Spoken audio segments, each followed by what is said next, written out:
I live in Toronto, Ontario, and I am a white settler on this land. In the early 1800s, my ancestors came from Ireland to what was then Upper Canada, now Ontario, at a time when the British Crown was actively recruiting European settlers to populate its colonies. Through a system called land grants, immigrants were offered 100 acres if they cleared the land, built a house, and started farming. If they met these conditions, they were granted ownership of the land. This was a distinctly settler colonial project. While it claimed to reward loyalty to the Crown after the American Revolution, it also had the effect, and arguably the goal, of displacing and outnumbering Indigenous populations. Before immigrating, my ancestors were tenant farmers in Ireland. British colonial policies had forced them to grow monocrops for export, specifically potatoes. And while the Irish people starved, their food was sent away to feed the empire. The once rich Irish lands became sick, and so did the people. The tired soil produced blighted, inedible potatoes, as if in protest of the economic violence of empire. And this is an uncomfortable truth about my family. Caught between two powerful colonial systems, my ancestors fled Ireland and moved to Canada, trading one form of colonial violence for another, except this time they benefited from it and helped perpetuate its success.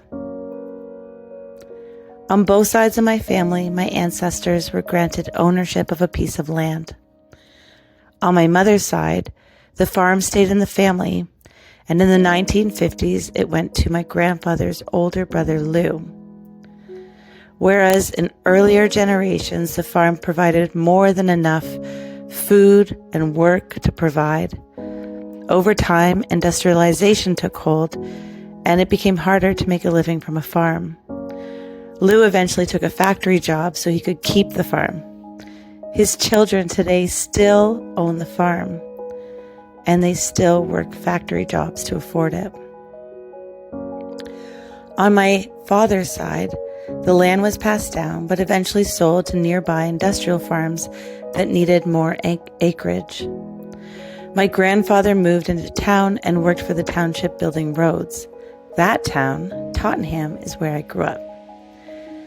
These days, I don't know any farmers. I know nothing about farming. I can't even grow cherry tomatoes on my apartment balcony. Tottenham, the town my ancestors settled 200 years ago, is now covered by a patchwork of farms and factories.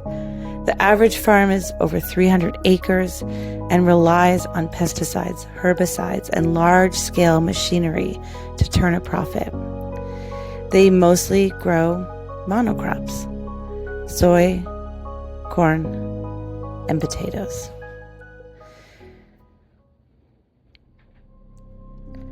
Two years ago, I lost my uncle to cancer. Last year, my mom and my sister were both diagnosed with breast cancer.